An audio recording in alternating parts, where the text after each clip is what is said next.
Lesson number 13 sir Alexander Fleming. हम आज अपना लेसन उस पैराग्राफ के साथ स्टार्ट करेंगे जहाँ से हमने ड्रॉप किया था। For 8 years, Fleming worked in Wright's laboratory. For 8 years, he sought to find a means to aid the leukocytes in their fight against invading bacteria. Then in 1914, he joined the RAMC and came face to face with one of the main medical problems of the First World War, the treatment of infected wounds. Sought का मतलब है कोशिश की, means ज़रिए, add मदद करना, invading हमला our, ठीक है, जॉइंट शामिल हो गया, फेस आमना सामना करना, मेन बड़े, ट्रीटमेंट इलाज, इन्फेक्टेड जरासीम ज़दा यानी कोई चीज़ ख़राब। 8 साल तक फ्लेमिंग ने राइट की लेबोरेटरी में काम किया कि 8 साल तक इसने हमलावर बैक्टीरिया के ख़िलाफ़ लड़ाई में ल्यूकोसाइट्स की मदद करने के लिए कोई ज़रिया तलाश करने की कोशिश की। पहले हमने पिछले जो पैराग्राफ्स थे उनमें हमने देखा कि ल्यूकोसाइट्स हमारी बॉडी में ऐसे सेल्स हैं जो कि फ़ौज का काम करते हैं। अगर कोई भी जर्म बाहर से हमारी बॉडी में एंटर होगा, दाखिल होगा, तो ये फ़ौज जो है वो हमला कर देगी, ठीक है, और ये जो इन्वेडर है, बाहर से हमला आवर जरासीम है, उनको ये ख़त्म कर देते हैं या खा जाते हैं। उसके बाद हमने ये भी देखा कि कार्बोलिक एसिड जो है वो उसको जरासीम ख़त्म करने के लिए सर्जन्स ने बॉडी के अंदर भी इंजेक्ट करना शुरू कर दिया। उससे ये नुकसान हुआ कि जो अंदर एक फ़ौज है जो मदद करती है उसको भी इन्होंने मारना शुरू कर दिया, और मरीज़ जो है वो बजाय इसके कि बच जाए, मरीज़ मर जाया करते थे। तो अब यहाँ पर इसका जो मेन टारगेट है वो ये है कि ल्यूकोसाइट्स के लिए जो है वो ऐसे कोई केमिकल, कोई ऐसा मददगार ढूंढा जाए जो इस फ़ौज को मज़ीद मजबूत करे और जरासीमों के ख़िलाफ़ लड़ाई की जाए। फिर 1914 में वो RAMC आर्मी मेडिकल कोर में शामिल हो गया, और पहली जंग अज़ीम के अहम जो मेडिकल मसाइल थे उनमें से एक के साथ इसका आमना सामना हुआ, यानी जरासीम ज़्यादा ज़ख्मों का इलाज। अब जब जंग हुई तो जंग में बहुत सारे लोग ज़ख्मी हो जाते थे, ज़ख्मियों को हॉस्पिटल लेके जाया जाता था, और जो ज़ख़म या जो वूंड जंग की वजह से बनते थे उनका आम रूटीन में बनने वाले ज़ख्मों से बड़ा फ़र्क है, क्योंकि जिस बॉडी पे बारूद लगेगा उसका इलाज काफ़ी मुश्किल था ना, ठीक है। तो अब यहाँ पर ये ढूंढना है कि किस तरह से इन ज़ख्मों का इलाज जो है वो किया जाए जिससे जरासीम मर जाएं और अंदर की जो फ़ौज है वो भी मजबूत हो। By 1914, Lister's antiseptic method of surgery had been largely replaced by what was called the aseptic method. Instead of chemicals that was used to sterilize instruments, clothing, and other operating theater equipment, the purpose was the same: to prevent germs from getting into the wound. 1914 तक Leicester के surgery के जरासीम कुछ तरीके की जगह एक और तरीके ने ले ली, ठीक है, जिससे जो है वो एसेप्टिक मेथड कहा जाने लगा, जिससे इस मेथड से आलात, कपड़े और इंस्ट्रूमेंट्स वगैरह जो उनको जरासीम से पाक किया जाता था, ठीक है, और मकसद वही था कि जरासीमों को ज़ख़म के अंदर दाखिल होने से रोका जा सके। In peacetime, this was adequate मौजू था for most surgical cases, ठीक है, but in the treatment of war wounds, prevention was not enough. Prevention का मतलब है रोकथाम। In nearly तकरीबन every case, the wound का मतलब है ज़ख़म, was infected जरासीम ज़्यादा था, before treatment could be begun. Thus, the surgeon's problem was the same as that of physician treating disease. He had to try to kill the germs without damaging the leukocytes that were damaging, नुकसान पहुंचाना, that were already fighting against them. अब अमन के वक्त ये जो जराही की ज़्यादातर सूरतों में से मौजू था, ठीक है। लेकिन जंग के ज़ख्मों के इलाज में सिर्फ रोकथाम काफ़ी नहीं थी कि आपने जो है वो स्टॉप कर दिया है, ठीक है। अब यहाँ पर सूरत हाल बहुत डिफरेंट है। तकरीबन हर मरीज़ के मामले में इलाज शुरू होने से पहले ही ज़ख़म जरासीम सदा होता है ना, क्योंकि जहाँ पर जंग का कोई मटेरियल लग गया है, बारूद लग गया है, गोली लग गई है, कह लीजिए तलवार लगी है, तो वो ऑलरेडी उसके अंदर जरासीम हैं और जरासीम बॉडी के अंदर दाखिल हो चुके हैं। तो अब यहाँ पर ये सवाल नहीं है कि किस तरह से बॉडी के अंदर दाखिल होने से रोका जाए उनको, क्योंकि वो तो ऑलरेडी ज़ख़म के ज़रिए अंदर दाखिल हो चुके हैं। ओके, चुनाचे बीमारी का इलाज करते वक्त सर्जन का मसला भी वही होता जो फिजिशियन का होता, ठीक है। उसे इन ल्यूकोसाइट्स को नुकसान पहुंचाए बगैर जो पहले से ही ज़ख्मों के ख़िलाफ़ लड़ रहे होते हैं, जरासीमों को ख़त्म करने की कोशिश करना होती थी, ठीक है। लेकिन यहाँ पर जो सिचुएशन है that is quite different. There was no solution हल, and the problem was tremendous बहुत बड़ा। For the first time in warfare, जंग, ठीक है, वॉरफेयर का मतलब है जंगो जदल, हाई एक्सप्लोसिव्स धमाका खेज मवाद, गोला बारूद were used extensively, वसी पैमाने पर बहुत ज़्यादा, and wounds ज़ख़म that were not infected were rare यानी बहुत ही कम थे, indeed वाकई। The surgeons were unprepared तैयार नहीं थे, thanks to the antiseptic and aseptic method. Infection in surgical cases had become the exception यानी इक्का दुक्का बहुत कम, instead of के बजाय the rule आम। Now it was the other way about again. We have in this war gone back to all the septic infections of the Middle Ages, said the Director General of Army Medical Service. इसका कोई हल नहीं था, ठीक है, मसला बहुत बड़ा था। जंगो जदल में पहली बार ज़बरदस्त धमाका खेज़ जो मटेरियल है वो वसी पैमाने पर इस्तेमाल किया गया। अब जंगें जो पुरानी जंगें हैं वो तलवारों के साथ होती थी, नेज़े के साथ होती हैं, कह लीजिए बड़े बड़े डंडे थे उनके साथ हुआ करती थी। लेकिन जो मॉडर्न जंग थी, पहली जो जंग हुई, अब उसमें पहली मर्तबा ऐसा हुआ फर्स्ट वर्ल्ड वॉर में कि धमाका खेज़ मटेरियल इस्तेमाल किया जाने लगा, ठीक है। जैसे बॉम्ब हो गए, गोला हो गया, गोले बारूद जो तोपों में डाल के फेंके जाते हैं। तो इससे तलवारों की निस्बत इससे जो नुकसान है, जानी नुकसान है, वो ज़्यादा हो रहा था और लोग ज़ख्मी भी वसी पैमाने पर हो रहे थे। तो इस वक्त मसला भी ज़्यादा था, ठीक है। और ज़ख़म और जरासीम जो जरासीम ज़्यादा नहीं थे वाक़तन बहुत ही कम थे।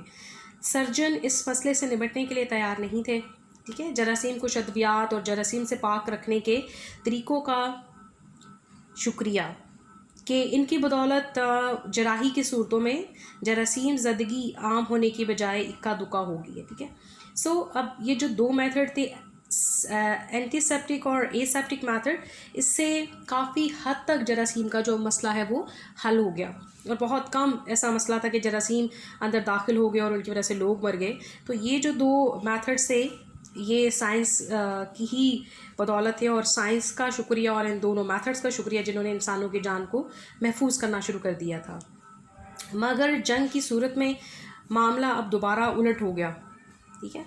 ऐसे लगता है कि इस जंग में हम दोबारा कुरून वस्ता के तमाम जरासीम सदा ज़ख्मों की तरफ लौट गए हैं, आर्मी मेडिकल सर्विस के डायरेक्टर जनरल ने कहा। यानी अब आम हालात में जहाँ कोई भी आम ज़ख़म है उसको ट्रीट किया जाएगा सेप्टिक और एंटीसेप्टिक मेथड के ज़रिए। अब जंग में जो है वो सूरत हाल दोबारा से उल्टी हो गई। यानी ऐसे लग रहा है कि जैसे कोई तरक्की हुई ही नहीं मेडिकल में और कोई इलाज या कुछ भी दरियाफ़्त नहीं हुआ, क्योंकि पहले तो मसला ये था कि बॉडी के अंदर जरासीम हमने जाने नहीं देना, उनको इसी तरह से जिल्द के ऊपर से साफ़ कर दिया जाए या किसी तरह से कोई भी मेथड यूज़ करके। अब जब मरीज़ यहाँ पर जंग के जो मरीज़ हैं या जंग के जो ज़ख्मी हैं वो आ रहे हैं, तो ऑलरेडी जर्म्स उनकी बॉडी के अंदर जा चुके हैं। अब इस मसले का जो हल है वो काफ़ी मुश्किल दिखाई दे रहा है। मेडिकल ऑफिसर्स ट्रीटेड इलाज किया है, infected wounds by the only method they knew, with chemical antiseptics. They applied carbolic acid, iodine, and other chemicals to open wounds in an attempt to destroy as many germs as possible.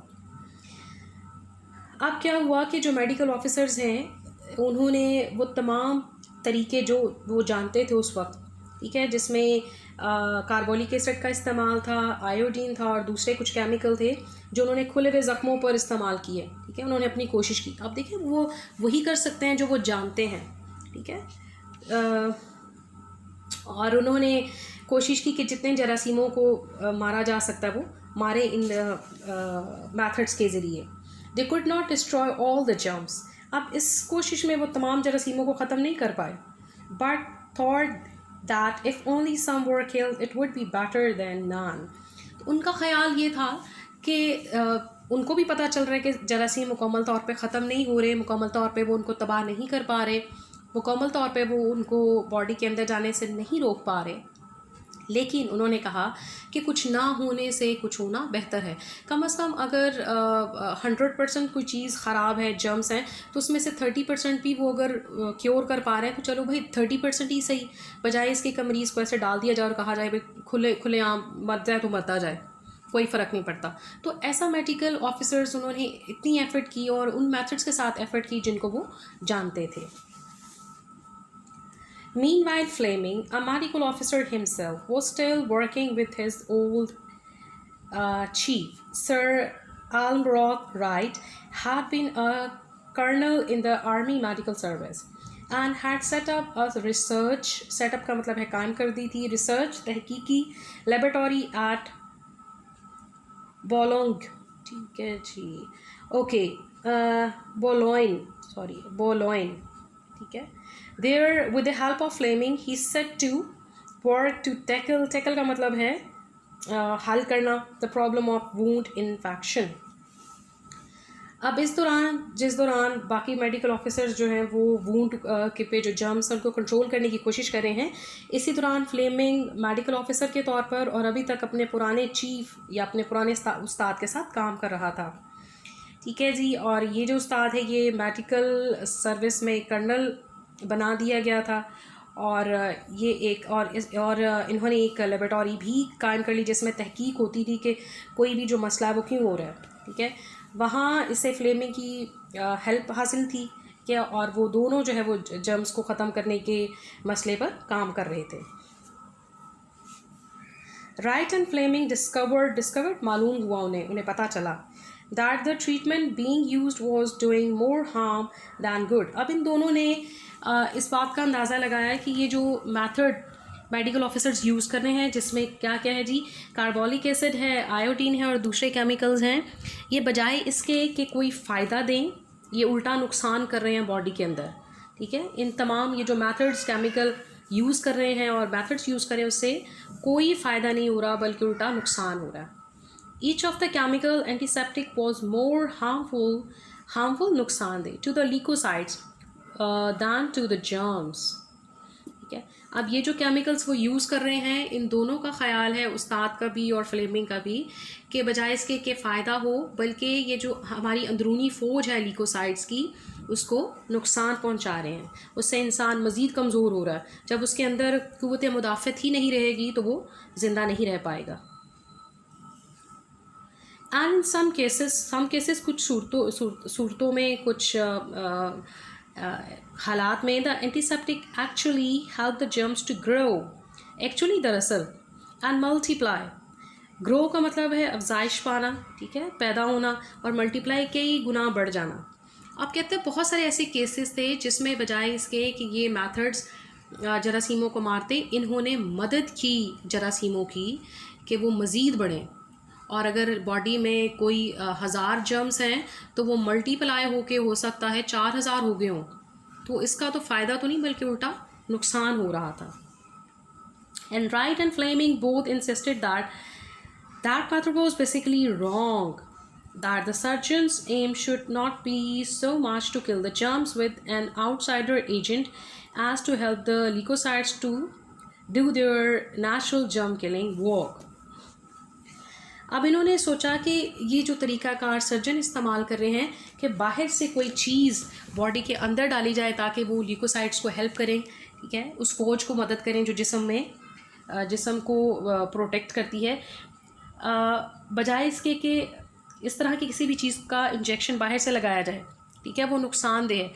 अंदर ही इंसान के अंदर ही कोई ऐसा chemical, कोई ऐसी चीज़ ढूंढी जाए जो कि एज आ हेल्पर काम कर रही हो ल्यूकोसाइट्स के लिए। ल्यूकोसाइट्स की जो फ़ौज है उसको मज़ीद स्ट्रेंथन करे, मज़ीद मजबूत करे, ताकि जर्म्स जैसे ही अंदर दाखिल हों ये जो फ़ौज है हमारे अंदर की वो उसको मार डाले। लेकिन इसके फ़ायदे की बजाय उल्टा नुकसान हो रहा था। एक्सपेरिमेंट्स, तजर्बात were made with different chemicals. इन्होंने मुख्तलिफ़ किस्म के केमिकल्स लिए और उनसे तजर्बात करना शुरू कर दिए, फ्लेमिंग और उसके उस्ताद ने। And when one after another became fashionable, और जितने भी इन्होंने तजर्बात किए, जितने भी केमिकल्स, जो न्यू केमिकल्स थे उनको डिस्कवर किया, उनका रवाज पाता चला गया, यानी वो फैशन में आते चले गए। लोग पहले जहाँ कार्बोलिक एसिड इस्तेमाल कर रहे थे, आयोडीन इस्तेमाल कर रहे थे, अब उन्होंने वो छोड़ के वो नई चीज़ें इस्तेमाल करना शुरू कर दी जो कि उनको फ्लेमिंग ने और जो साइंटिस्ट दूसरे उन्होंने बताया कि जी ये यूज़ करें। And then gave way to the next, और इस तरह से एक के बाद दूसरी जब चीज़ आती थी, कोई नई चीज़ इम्प्रूव्ड आती थी, तो पुरानी चीज़ को डिस्कार्ड कर दिया जाता था, ख़त्म कर दिया जाता था और नई चीज़ का इस्तेमाल शुरू कर दिया जाता था। And at the end of the war which had killed about 7 million man, the problem was still unsolved. इस तरह से जंग के इख्तिताम तक, और इस जंग ने तकरीबन 7 मिलियन आदमी जो है उनको मार डाला, ठीक है। जंग के इख्तिताम तक जो मसला है वो हल तलब रहा, उसका कोई भी सलूशन, कोई भी जो हल है वो नहीं निकला। लेकिन ऐसा नहीं हुआ कि रिसर्च रुक गई, काम चलता रहा, ढूंढते रहे, क्योंकि देखें ना, एक दफ़ा जंग हुई है तो खुदा न खास्ता अगर दोबारा जंग होती या इस तरह की कोई भी सूरत हाल दोबारा होती तो फिर ये लोग क्या करेंगे, क्या ना। अब जो मसला हो गया वो तो हो गया, लेकिन इन्हें अपने आप को फ्यूचर के लिए रेडी करना है। फ्लेमिंग नाउ 37, फ्लेमिंग जो अब इस वक्त 37 ईयर्स का है, went back to सेंट मैरीज़, वो सेंट मैरीज़ में वापस चला गया, एंड कंटिन्यूड जारी रखी रिसर्च, अपनी तहकीक। उसने जंग ख़त्म हो गई लेकिन उसने अपनी रिसर्च जो है वो ख़त्म नहीं की। एंड इन 1922 और 1922 में ही डिस्कवर्ड, उसने दरियाफ्त कर लिया, उससे मालूम हो गया, एन एंटीसेप्टिक, ठीक है, not a chemical like carbolic acid but a natural antiseptic manufactured by the body. अब जो चीज़ ये सोच रहा था कि हमारे जिस्म के अंदर ही कोई ऐसा केमिकल, कोई ऐसा मवाद, कुछ ऐसा होना चाहिए जिससे हमारी जो बॉडी है वो उसके जो सेल्स हैं वो मज़ीद मजबूत हो, हमारा दिफा करने वाला जो सिस्टम है वो मज़ीद मजबूत हो। 1922 में इसने डिस्कवर कर लिया एक केमिकल जो कि कार्बोलिक एसिड नहीं था, ना वो आयोडीन था, ना कोई और था। उसने एक डिस्कवर किया कि हमारी बॉडी के अंदर ही एक ऐसा केमिकल है जो कि एज एंटीसेप्टिक काम करता है और हमारी ही बॉडी में बनता है, और जब ये इसको यूज़ किया जाएगा तो हमारी जो बॉडी है वो मज़ीद स्ट्रेंथन होगी, वो भी नहीं होगी। He made the discovery by what he modestly called the accident, ठीक है। उसने वो दरियाफ्त की जिसको वो बड़ी इंकिसारी के साथ कहता है कि जी इत्तफाकन या हादसातन हुआ, क्या। He was suffering the catarrh and began to examine his own nasal secretions।